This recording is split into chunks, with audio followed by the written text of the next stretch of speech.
Nearly all men can stand adversity, but if you want to test a man's character, give him power.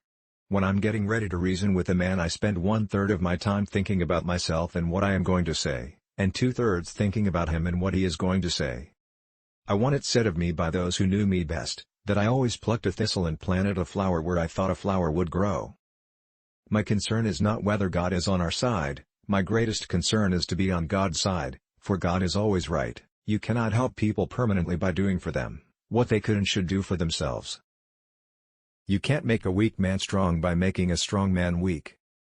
You cannot escape the responsibility of tomorrow by evading it today.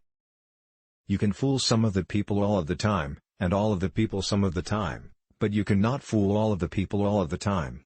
A house divided against itself cannot stand. I believe this government cannot endure, permanently half slave and half free. I do not expect the Union to be dissolved, I do not expect the house to fall, but I do expect it will cease to be divided. It will become all one thing or all the other. I desire to so conduct the affairs of the administration that if, at the end, when I come to lay down the reins of power, I have lost every other friend on earth, I shall have at least one friend left, and that friend shall be down inside of me. The legitimate object of government is to do for the people what needs to be done, but which they cannot, by individual effort, for it all, or do so well, for themselves. Elections belong to the people. It's their decision.